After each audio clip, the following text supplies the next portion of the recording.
Hello, everybody, and welcome to episode 3 of That OK podcast.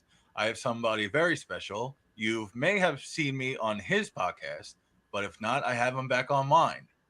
The YouTube world knows him as Benny the Playa, but I know him as simply Uncle Benny. Uncle Benny, welcome to my show. Pleasure to be on with you, John. What have you been up to? Wow, that's a loaded question. Just busy. This will be I believe, my sixth podcast this week, and then about an hour after this one's over, I do my 2-hour radio show. So something I never thought I was going to do in a million. If somebody told me 5 years ago you were going to be on on any podcast, let alone 5 or 6 of them, I would have told them they were crazy. But it's a crazy world, right? Yeah. So since the YouTube world knows you, what part of YouTube knows you? Well, mostly wrestling, but I do a true crime show on Monday night called True Crime with the bad girl, the Playa, and the star. So the bad girl is Brittany Brown. She is a retired professional wrestler. She's in the New England Professional Wrestling Hall of Fame. One of the stars is Dangerous Dave Starr, also I believe in the New England Professional Wrestling Hall of Fame. And what we do is we look at different horrible crime cases. Sometimes I should say horrible. Yeah. A lot of them are. We're doing this Chris Watts tomorrow night, who killed his wife and his 2 little daughters. Just like an absolutely tragic case. And yeah, sometimes doing the research, it's actually depressing when you think about what these people did. But so that's Monday, and then Tuesday is Dan and Benny in the Ring. I've been doing that for 4.5 years now. And then Wednesday is my new show called When It Was Real with Nikita Brezhnikov. Nikita is a wrestling historian and author. And then on Friday night, I record the Baseball Bums with a guy named Jimmy Farrow, who's on the Monty and the Farrow channel. I'll talk about baseball, which is one of my favorite things to talk about. And then Sunday is my radio show. So, yeah, busy guy. That's great. It's definitely a full schedule. Oh, yeah. I mean, I'm getting old. I got to look at my license in the morning, figure out who the hell I am. But once I do that, I'm usually good for the rest of the day. Pretty much. Yeah. So that OK viewers know that my love of bowling started when I was just merely 6 years old. When did wrestling hit you? Be like, that's what I love. All right. So I love telling this story. So picture this, the living room in 142 Intervale Avenue, about 1967. I was playing outside. I come back in, and of all things, wrestling is on TV, which I don't know how it even got on there. And at that precise moment, the guy's name was Ray Morgan. He was the ring announcer, and he was interviewing a guy named Bruno Sammartino, who I had never heard of. But he said to Bruno at the end, the announcer, Bruno, why don't you say a word for your Italian fans? So that made me curious. And Grandma Betty was in the kitchen, and I said, Mom, and she came, because she was always in the kitchen, right? She made food 24/7, and she came in. She translated for me what he said. He said, I want to thank all my fans who support me. And she said to me, boy, that's a really classy guy, which I thought, I can't imagine like she would think a wrestler was a classy guy. But so that came and went. But that Christmas, because I loved sports, all sports, you name it, baseball, basketball. I was a four sport guy, and we only had the one TV in the living room, and I pretty much hogged it up.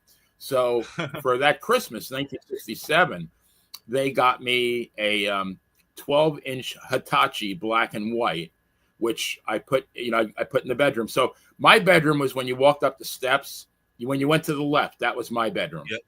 I don't know if you had the same room. No, I had.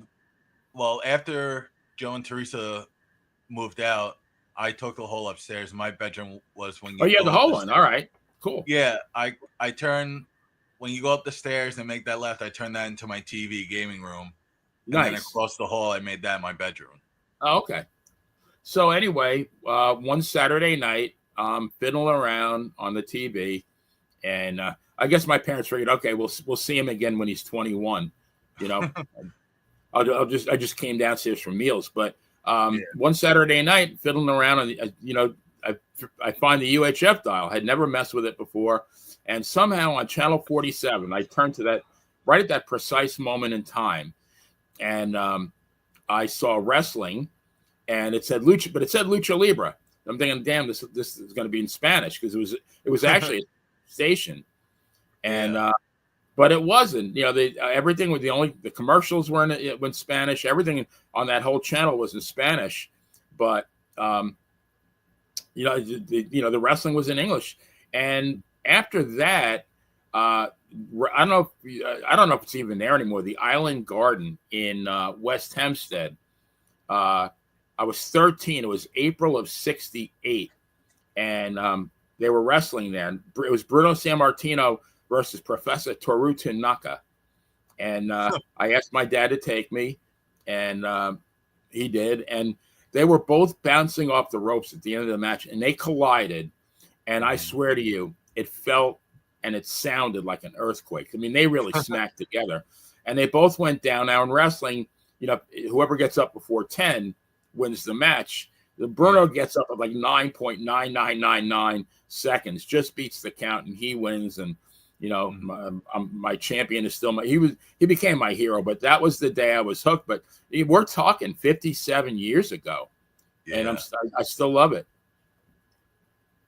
Now, after him, who would you say that you looked up to, or was like, I want to see every single match he's in? Well, after him, Bruno was around for a long time. I mean, Bruno retired in 1980, and after that, I mean, Bob Backlund became the champion in early 1978, and he was different. I mean, the way things worked back in the day in wrestling is because New York was a very Italian, it was very Italian popular, very Italian dense.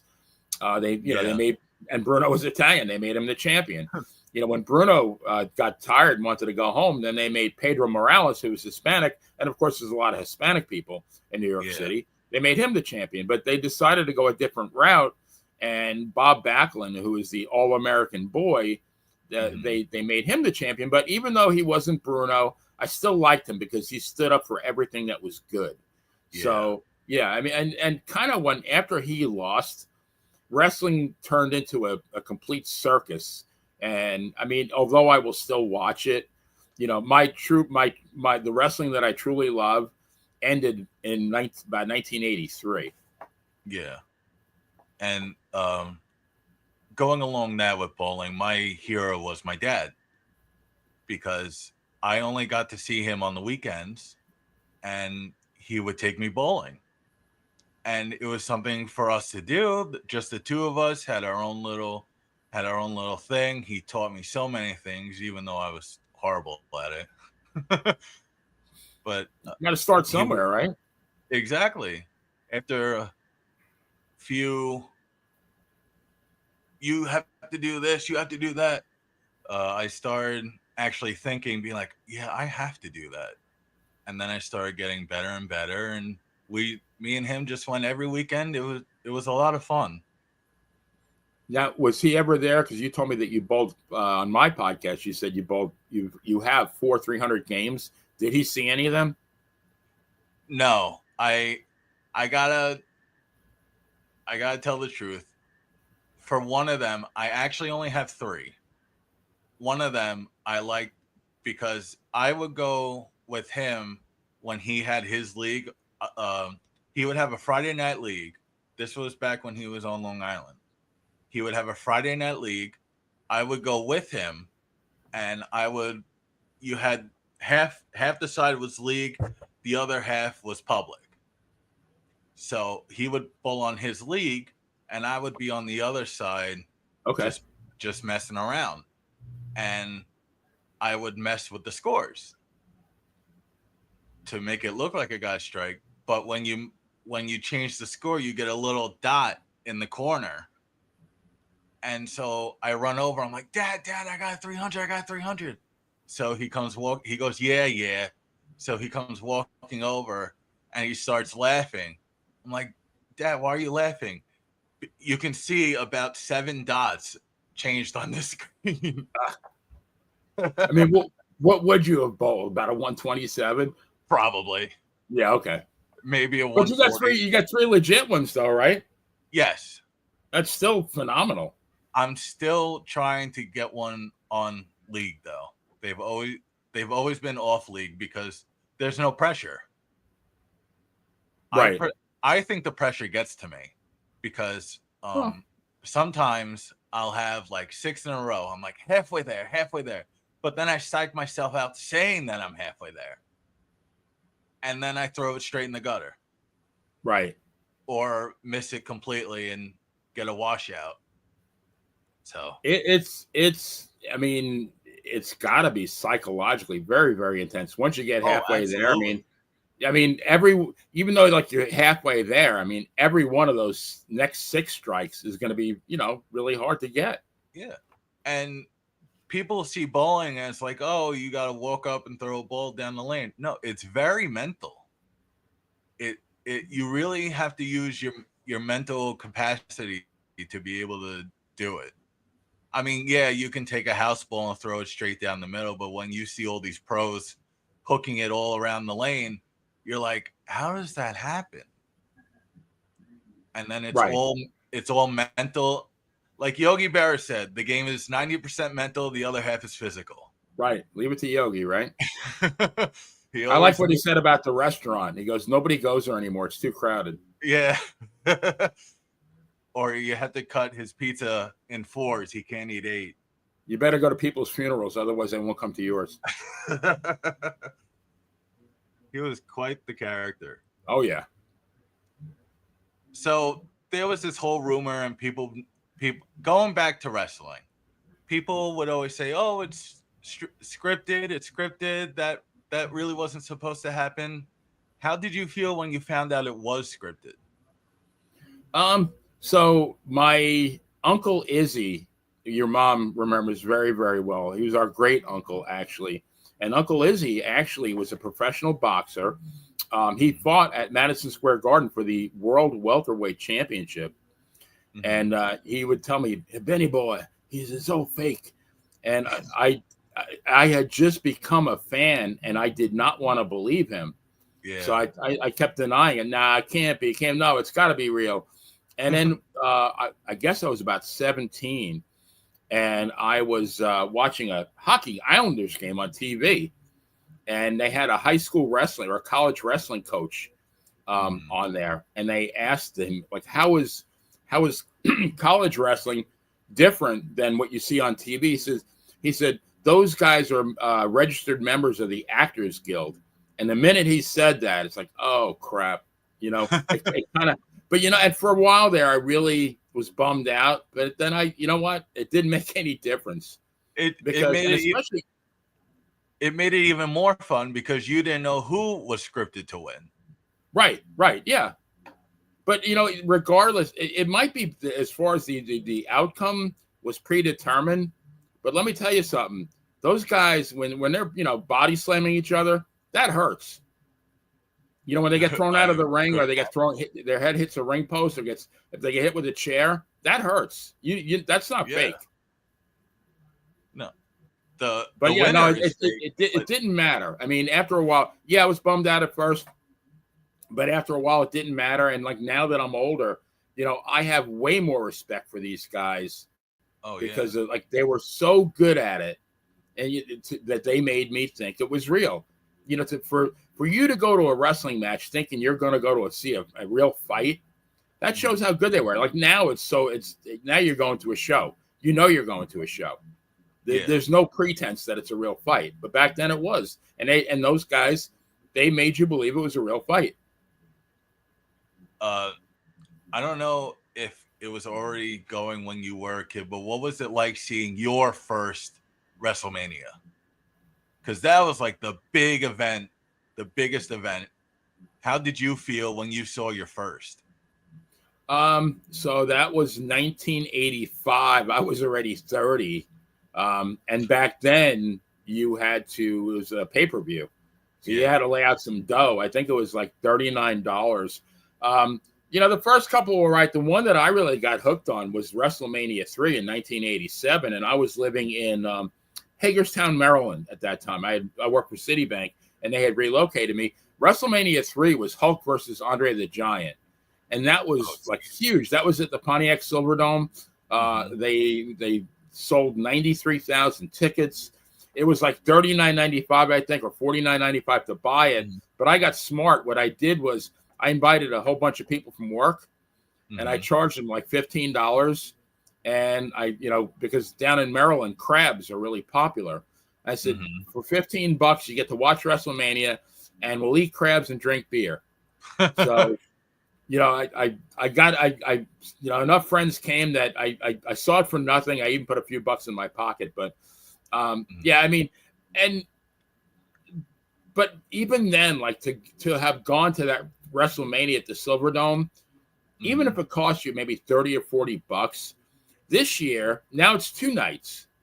WrestleMania. It's a Saturday and a Sunday night, and you could spend up to like, I don't know. I mean, I'll backtrack. About 2 or 3 years ago, it was here in Tampa.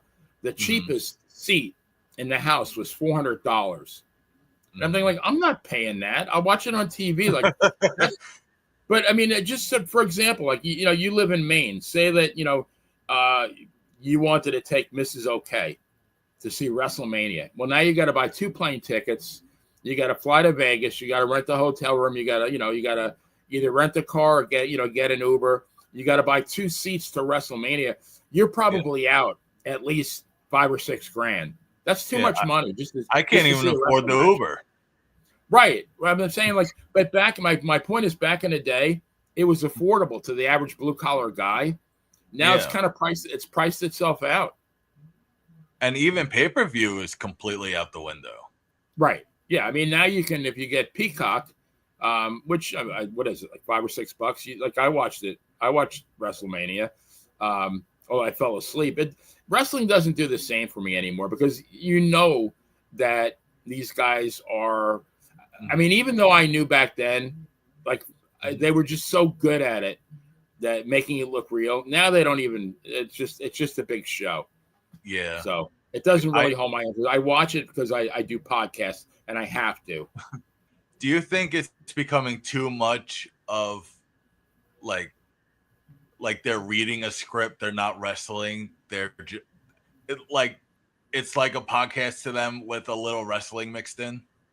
Well, okay, so first of all, if you watch a 3-hour Monday Night Raw, you might see about 35 minutes of wrestling out of 180 minutes. So they're really not even wrestling. Most of the stuff is, the promos, the backstage vignettes, they call them, things like that. But even, back in the day, you had an announcer interview the wrestler and ask him questions. And the whole purpose of that was so that, that you could buy tickets to the next show. Yeah. Which now isn't that big of a deal, because everything is on pay-per-view. So there isn't that much of a pressure to buy tickets.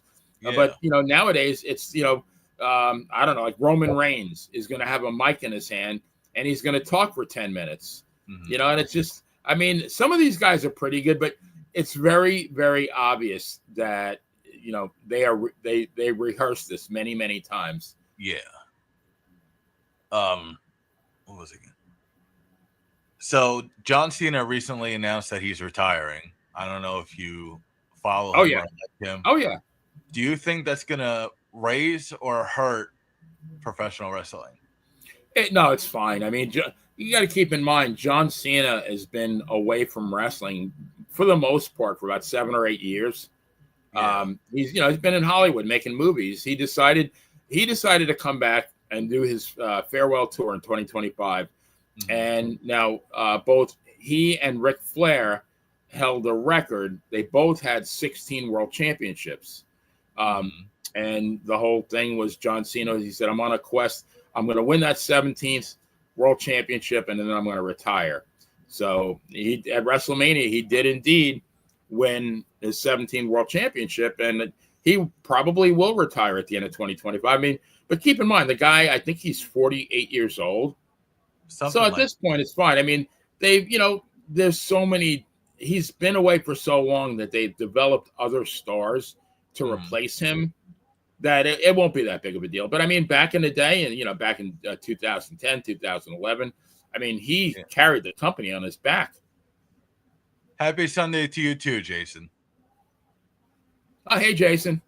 He's back in the chat. He always pops up. Jason is a great guy. Yeah. You can always count on Jason. Here, let's give him a little showing. There you go. All right. Happy Sunday to you too. Absolutely. So you were telling me about somewhere a few days ago, a place called Ye Old Pizza Shop. Oh, guys, that brings back memories. And I heard that there was you ended up having a little problem there. Well, not there. All right. So let me tell. All right. What happened was Woodward Parkway, 6th grade. Mm-hmm. So that would have been 1967. And somehow they let us, because, back then you didn't leave the school for anything unless, the school nurse sent you home with diarrhea. Yeah. But we were able, to convince the teacher that as long as our parents signed a permission slip, we could leave the premises for lunch. Yeah. So now you know where Woodward Parkway is, right? Yep. All right. And you know where, like on Main Street, right about like not yet in town, about halfway to town, there's a bunch of stores there. Well, Ye Old Pizza Hut was on the corner, and only you're going to know this when I mention the street name. It was on the corner of, I think, either Plitt or Yoakum. It was one of the streets that led back up to Woodward Parkway. Yeah, I see on Main and Plitt. Okay. Man, not a bad memory for 60 years ago. But so we would walk from the school to Ye Old Pizza Hut. Now, this is true. I'm not making this up. There'd be 4 of us, right? We'd order a 16-inch pie. The total for the pie was $1.25, not for a slice, for the whole damn pie, right? Oh, and wow. So, we'd each have 2 slices. So now, I'm out either 31 or 32 cents, depending who was the odd man out. And then we would walk to 7-Eleven right on the corner of Sunset and Main. And now I believe that was the first 7-Eleven on Long Island. And I'd get a medium Slurpee for 10 cents. So now I'm 41 or 42 cents in. And I had 2. I mean, that pizza was, how good Long Island pizza was. Oh, absolutely. So it's the best. 2 pieces of like delicious pizza, a big old Slurpee. And then somehow we had to make it back to the school all within an hour. And I do remember that we made it back on time some of the times, but we were late enough that after a while they banned us from doing it anymore. So the problem wasn't at Ye Old Pizza Shop. The problem was at Woodward Parkway School that we kept showing up late. So they took away our privilege. Maybe if we didn't do the Slurpee thing at 7-Eleven, we might have been okay. But now going ahead a few years, where we lived right by the high school, about literally 3 houses away. Growing up and going to high school, what was it like being so close? Well, it was good and it was bad because, I got my license in August of 72, right before I started school for my senior year. But it wasn't like I could drive my car to school. I mean, right? I mean, it was literally, I think if you walked across the street to Intervale, so you had the Siegels, the Melzers, the Parisis, we were the 4th house on the right. I mean, it literally took me longer to get between some of my classes than it did to get from the school, from the school back home. That's how close we were. That place is huge. But the good part was, if I had a free period and I came home, some kids are going to be latchkey kids and, they're going to let themselves in and make a ham and cheese sandwich or, Lunchable. Grandma Betty was always home. Yep. And you didn't get a ham and cheese sandwich. You got like peppers and eggs or potatoes and eggs or, you got a like something that you would pay for in a really good restaurant. That was my meal. So that was the good part. So I could go home on my free periods and eat. So yeah, it was good. All around it was good. Those were probably 3 of the best years of my whole life. Yeah, the funny thing is that I had the same thing with Mom. She worked from home, still does. Right. And because I live so close and because school food is horrible, I'm like, hey, I live right here. Can I go home for my lunches? I'll be back before I even have to go back. They're like, oh, so I had to sign a form, and they were like, okay. Yeah, So I I mean would they had back. go ahead. They had the what I called APG back in the day. It was called all-purpose gravy. Mm-hmm. So on Monday, they used it for the the hot turkey sandwich, Mm-hmm. and then maybe Wednesday somehow they turned it into spaghetti sauce, and then by Friday it was tartar sauce for the that square little piece of haddock. But it was all the same thing. I think they used just like food dye and they renamed it. Yeah. So yeah, eating at home was definitely way better. Yeah, I would go home during lunch, and mom would be there making me lunch. I'm learning I, I'm more. I'm amazed both your mom I'm and then learning my more mom by were watching were other able YouTubers. to like whip up these incredible things in a matter of minutes. Oh yeah, you can. They could. Mom and grandma could make something out of nothing. I I always said my mom could like make tree bark taste good. But Jason, that's the whole point of my podcast, is for you to learn about where we're from and what we used to do. That's the fun of a podcast. You just get to talk and You could maybe I'll reminisce. rename it "Growing Up Scala" because man, oh man, we what adventures we had! Holy cow! My favorite thing to do was on the weekends, and we did it a lot when you would visit. We would wake up in the morning and walk down to Pete's Deli. Oh God, I knew you were going to say that. Oh man, We would get a nice Hungry Man Hero, sit down. You'd be full for the whole day with that. that was Pete's Deli. I think my father, Grandpa Joe, started going to Pete's Deli probably in the late '50s. Mm-hmm. And I mean, it's been 4 generations because I went, and then my son went, and then his son went, and Yeah. I guess I guess they recently went out of business, which is I'm shocked, but there was nothing better than going to pizza in the morning and getting that Hungry Man Hero and just Nothing sitting better. down and eating it. Oh my God!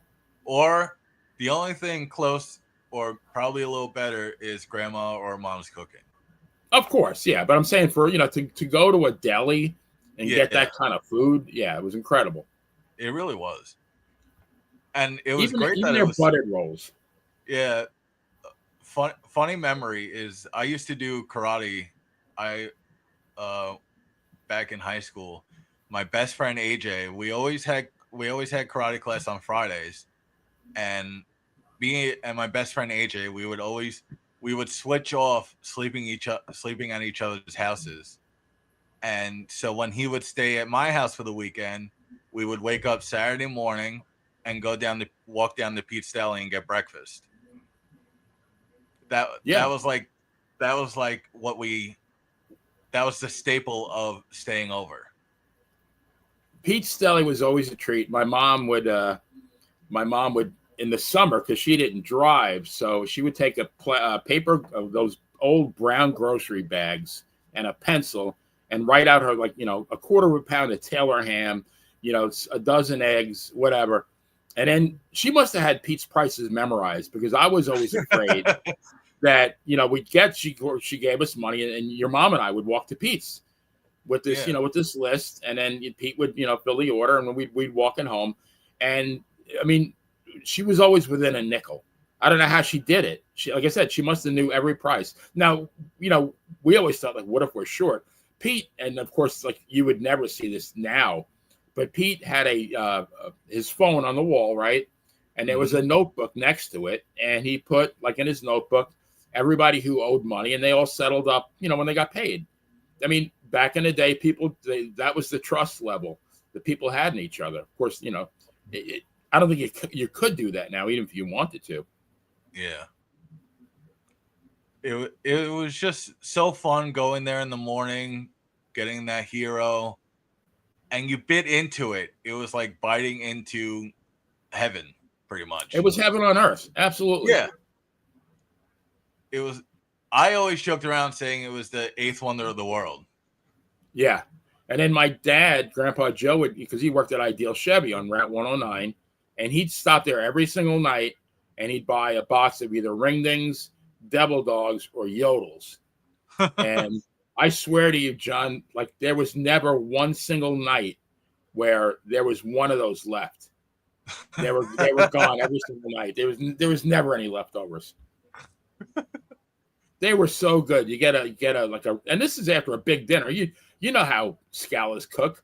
Oh, You know, yeah. we eat a huge dinner, and like an hour later, we're dunking not Oreos, but ring-dings in a glass of milk. Yeah, mom would cook. We would be dinner for 5, and she's cooking for a dinner of 10. Right. Oh yeah. Well, that's what grandma always used to do, was cooking a bunch of food and having them take it home. Right. And then when you sat down, like my mom would make this gigantic lunch, and I'm sure your mom did the same thing. And as we're sitting down, my mom would go, "Well, what do you want to do for dinner?" I don't know, Mom. Can we eat this cow first? You know, and then we'll talk. We can talk about dinner later, like, you know. Yeah, there's a cow out back. I'll take care of it. Yeah, can we eat this 58-course meal on the table first, and then, you know, when after I, you know, get a gastric bypass, then maybe we can talk about dinner. But that's how it was. I mean, food was life, you know, and you know, Italians equate food with love. And when, you know, my mom or your mom, when they feed us, it's an act of love on their part. Yeah. And I remember Mom when Joe and Teresa would come back to visit or had to stay for a little bit, Mom would get this big, what they call now a charcuterie board or something like that, and she would put the bread in the middle, the rolls in the middle, and then just the different meats all around it: bologna, ham, turkey, chicken. It's this giant something you would see in a movie. Yeah.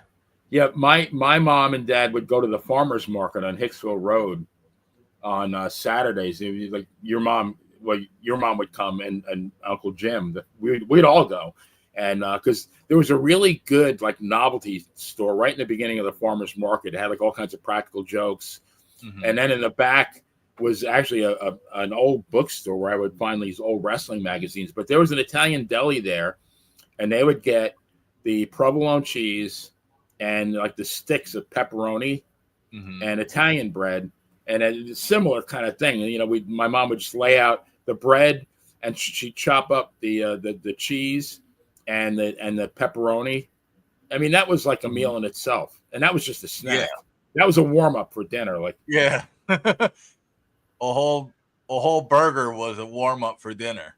Oh gosh, I mean, my mom would literally make, you know, the 5 of us, she'd make at least a dozen pork chops. Yeah. And the good thing was we never fought about food. I don't ever remember, you know, we would always like, you know, we would always ask each other, "Hey, do you want that last pork chop?" You know, and we were very considerate. Like, you know, I never had to hold like a knife under my brother's throat. Like, "You don't want that pork chop, do you?" Like, no, we were very considerate. And but there was always plenty. There was always, you know, I can't say there was always a lot of leftovers. There was leftovers after, I think I got married in 1980. Uncle Jim got married in 81, and your mom first got married in 82. So now Grandma and, you know, Grandma Betty and Grandpa Joe have the whole house to themselves, but Grandma Betty's still cooking as if 5 people are there. So anytime I went there, I always came back with like a whole care package of food, enough to last me like for a week, because she had cooked all this food, and if we didn't take it home, they were going to just have to throw it out. Yeah, really. And I always remember the second your fork and knife went down. Hey, you gonna finish that? I remember the second your fork and knife went down. Hey, you gonna finish that? Right. Well, yeah. I remember like I don't know how I even lived to tell this story, but my mom had made Brussels sprouts, and I hated Brussels sprouts back then. And and my dad was there too. And she goes, "Eat your Brussels sprouts." I said, "I hate Brussels sprouts." So she said, "Well, there are kids starving in India." I said, "Well, get an envelope and mail them to them." My father looked at me. If looks could kill, I would have been dead, like right that very instant. Like, you thought you were going to be 6 feet under. Oh yeah, they yeah. I guess maybe they thought it was such an original line that they let it pass.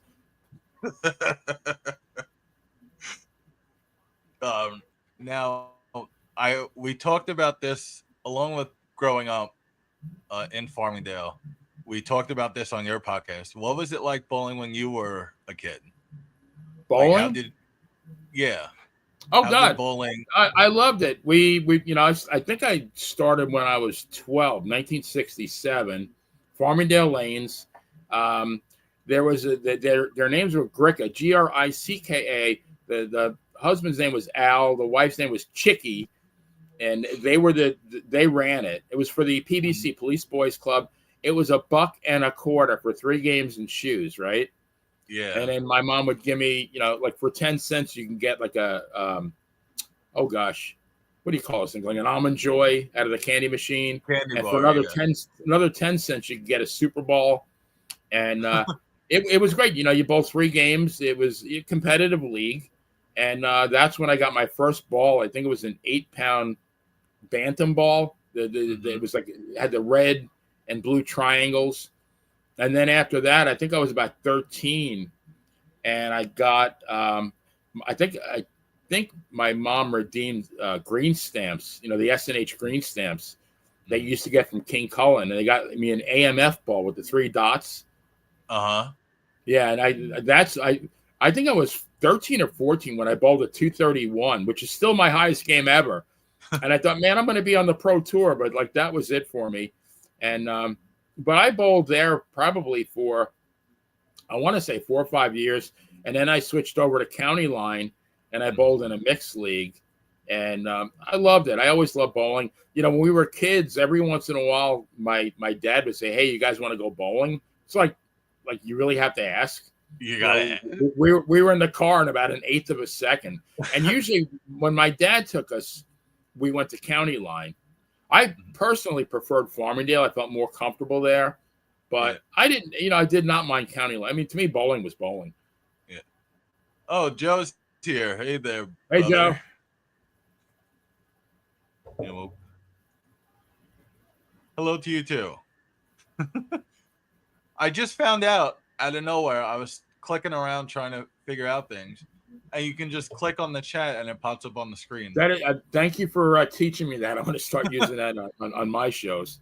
Yeah, there's a bit of a delay between the YouTube chat and this chat. Yes, but it does come up on here. So after the ADHD moment, when I started going there, like I said, I was about 6. Dad would take me, and you walk in, it was like going into a stadium because you had about 20 lanes on each side. Right. And just the sound of the pins was like it was so cool, right? When you were a kid. Yeah, Jason asked, did they have an arcade in the bowling alley at that time? Guessing we're talking about in the 70s. Late 60s, early 70s. The best thing you were going to get was and I mean one pinball machine. That was it. Yeah. But you know what? I honestly can say that I rarely, if ever, played the pinball machine. I would buy a candy bar, maybe a Super Ball, maybe they had a snack bar there. I forgot what the prices were, but maybe buy a soda. But I was really into the bowling. I came there to bowl. I wanted to do well. And I lived, and we talked about it before, those patches. Mm-hmm. You get the patches for your shirt. And yeah, I mean, I don't even remember. I think like even when I started, maybe a 150, I think, would qualify for a patch. Yeah, I think it's 150, 200, 250, 290, and a 300. Right. Yeah. But you got to you kind of envy kids who walked around with an armful of patches. It's like I want to get some patches. Yeah, when I would go, I would see they would put them on their bowling bags instead of having really? Yeah, they would. And then when I started seeing them, when I started my first league, they had patches, but now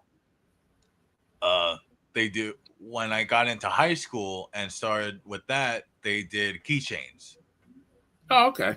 They would have a keychain for all the scores, like I just said, and for a 600 series. For the people that don't know, a series is 3 games added up. Your total pins of those 3 games. And a 600 series is like that's Pro Bowler level, because you're averaging 200 for 3 games. Pretty much an amateur pro level. Right.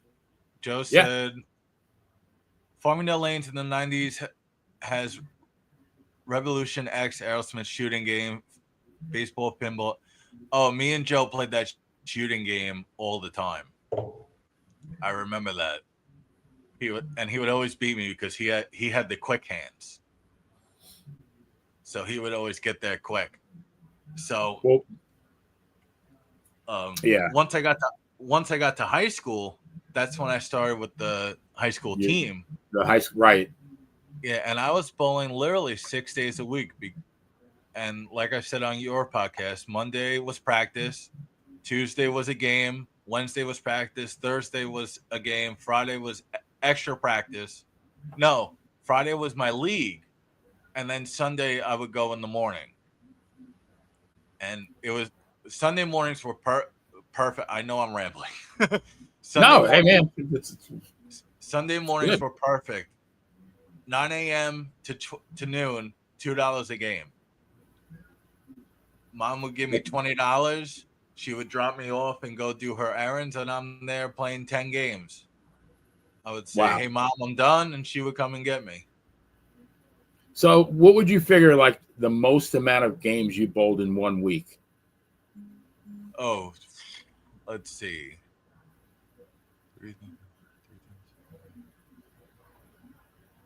I would say close to 83 games. Wow. Week. Yeah. That's like pro level. Pretty much. Yeah. But you know what? I don't ever remember not wanting to go bowling ever in my childhood or even like early adulthood. I don't ever remember, thinking like, I don't want to do that today. It just didn't happen. I loved it too much. I did too. At one point, once I started the high school team, I had to get a locker because I was going there so much. Why would I drag a bag every day when I can just keep them there? Did you ever want to recreate? You ever see the movie Kingpin? Oh, I love that movie.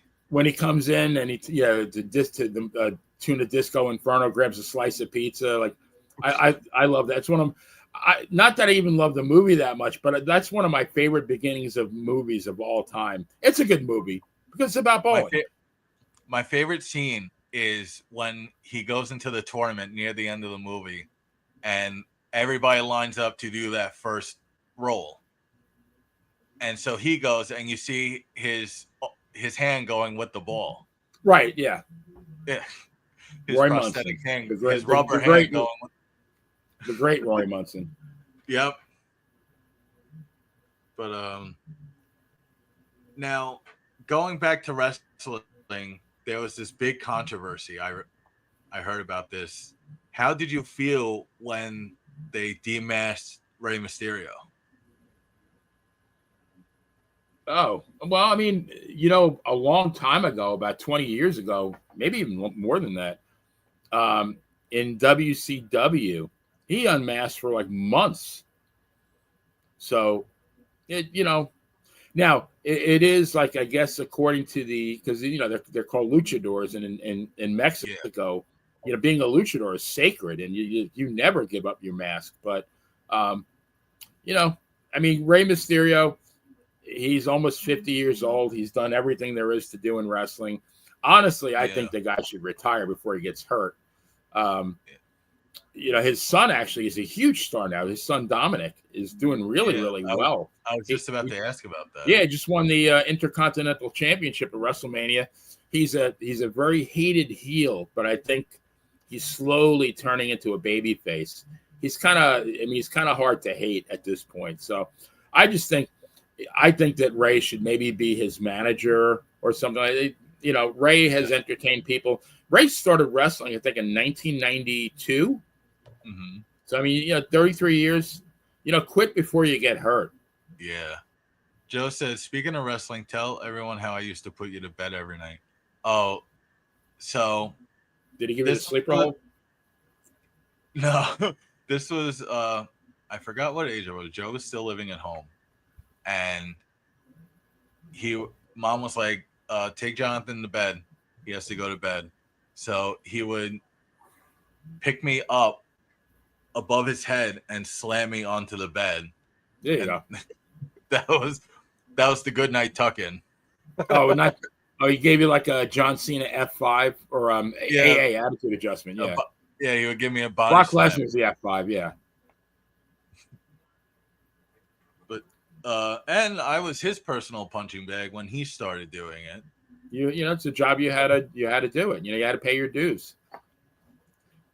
Yes, he would But rock. the good thing about being a younger brother is your older brother can beat on you, but he's also going to be, when push comes to shove, he's also going to be your bodyguard. Yeah, he can beat on you, but nobody else. But nobody else. Yeah, you're his exclusive property. Nobody else is allowed to do that. Only him. And then I got tall. Then I got taller than him, and he became my punching bag. Okay. But that's the fun thing of having a brother. You can mess around and yeah. My little brother at one point weighed 375 pounds. I mean, he's down to about 220 now, but it was not too much little about him. Yeah, there really is nothing little about our family. Nope, we're larger than life. We got family all over the place. Oh yeah. You were telling me that you have, we have family in Brooklyn. What was it like? Like the dynamics between Long Island and Brooklyn? Like, was it different? Like, what was it like transitioning to seeing family here and family in Brooklyn? Yeah, so I mean, we moved, and I remember the exact date. It was June 28th, 1958. I was 3 years and 4 days old. And we moved from East New York, which is Brooklyn, to Long Island. And at that time, many people were doing that. I think my parents paid people aren't even going to believe this. They paid, I believe, $15,000 for their house. Your mom could give the exact figure, probably $15,000 for a beautiful two-story house on Long Island. But the problem is that all of our relatives were still in Brooklyn. So pretty much every Sunday we'd haul back into Brooklyn to visit, all the different aunts. And, I every aunt asked me who my favorite one was. So I, all for except one, I had to lie and put my hand, I crossed my fingers behind my back. Oh, you are Aunt Phil. When that really wasn't true. But I mean, then Brooklyn was so much different than Long Island. I mean, everything was right on top of everything else. I mean, they had courtyards, little. I mean, I don't even know the dimensions. Probably maybe 10 foot by 10 foot, little like cement backyards, and that was it. And you could hang your clothes out the clothesline that went from your window to somebody else's window.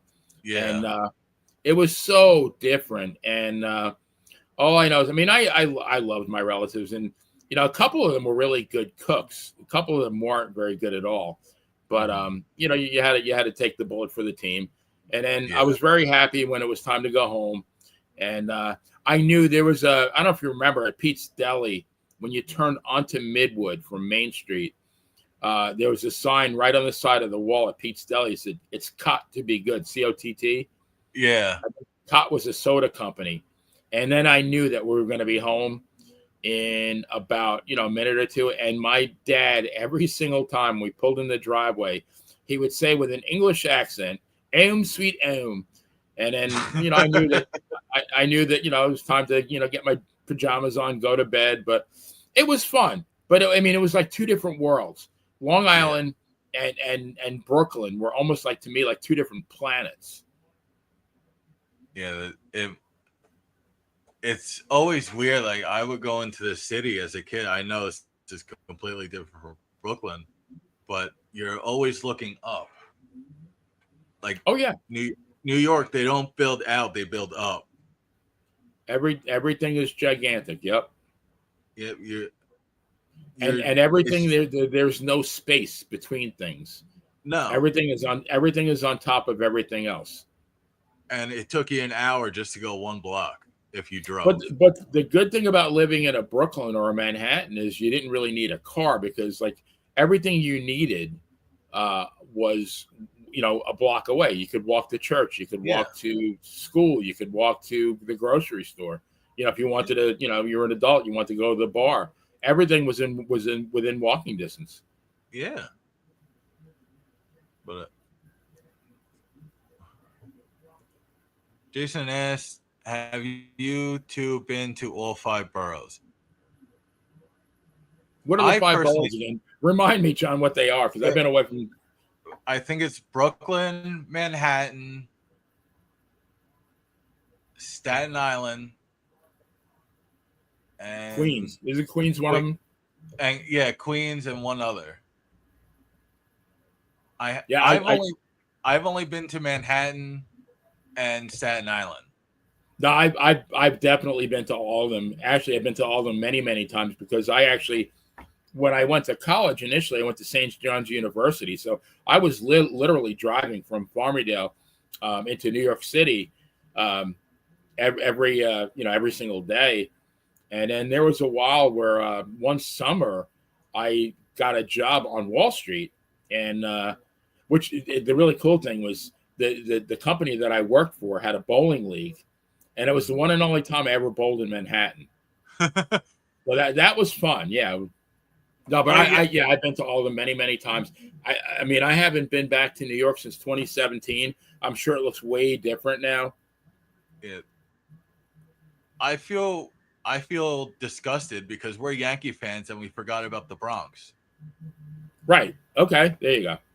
Yeah, but I mean, I will tell you this. All right, quick Bronx story. So in 1970, I don't know how my mom let me do this, but she let me and my best friend, who's still my best friend, Paul Weinstock, go take this. You had to take the train to I don't know how many different subway trains, right to Yankee Stadium. I was 14, and I paid 75 cents to sit in the bleachers at Yankee Stadium to watch a doubleheader. Yeah, I mean that's how cheap it was. I mean, what can you do now for 75 cents? You can go into your. You can't even go to the dollar store. You can go to your driveway. Right. Yeah, me and my best friend AJ, when we would go to the city on the weekends, we would take the Farmingdale train to Adamyville, and then from Adamyville to Grand Central, and then you're in the heart of the city. Okay. And we would take the train everywhere. He hated driving into the city. He's like, I did that once. I'm never doing that again.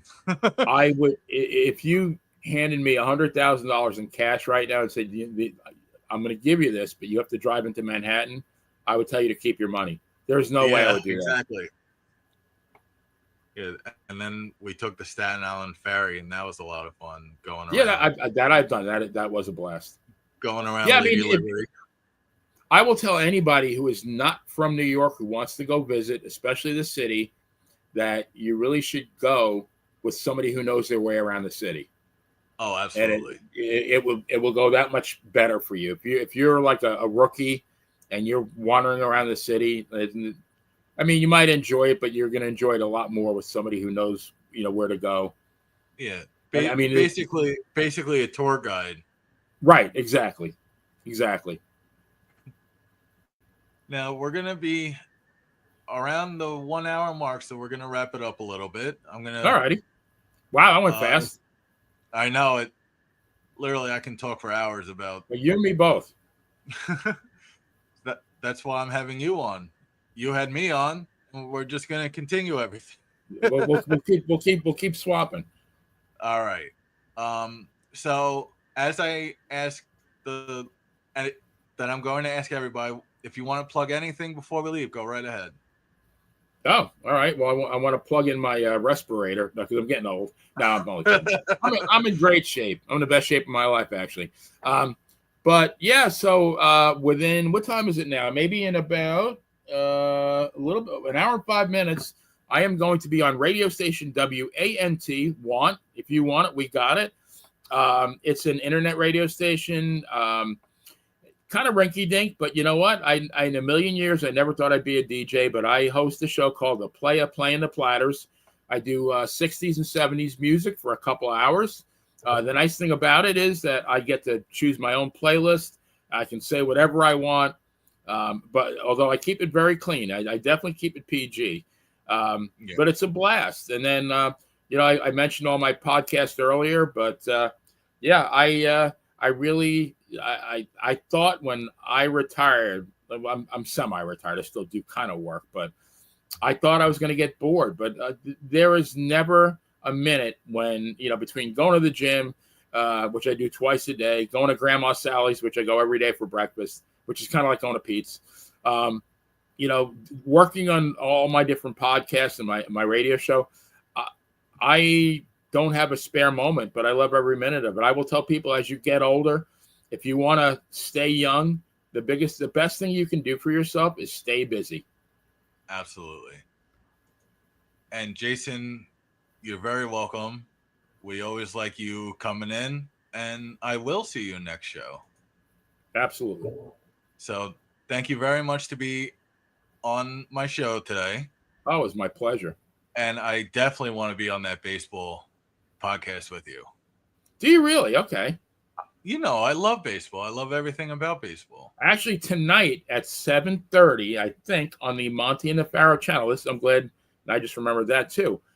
We recorded it on Friday, the Baseball Bums, what we do. And if you're really truly a solid fan of baseball history, we took what, we think, and most baseball historians will say that the greatest four teams of all time are all Yankee teams: 1927, 1939, 1961, and 1998.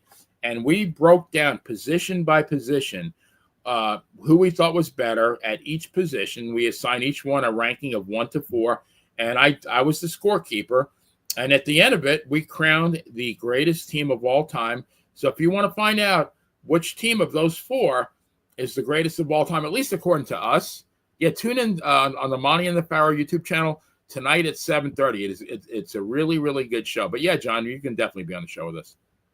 All right. Well, you said it's already filmed? Yeah, I'm saying you could be on a future show. Yeah, this one's already. Oh, okay. Yeah, we record on Fridays. Yes, sir. All right, awesome. My personal opinion, that 98 team is the best. You might be pleasantly surprised, but you have to see. All right, I'll be seeing you on Friday. Thank you so much for being on, and talk to you soon. All right, take care. And I will talk to you soon too. Bye, guys and girls. Later, guys.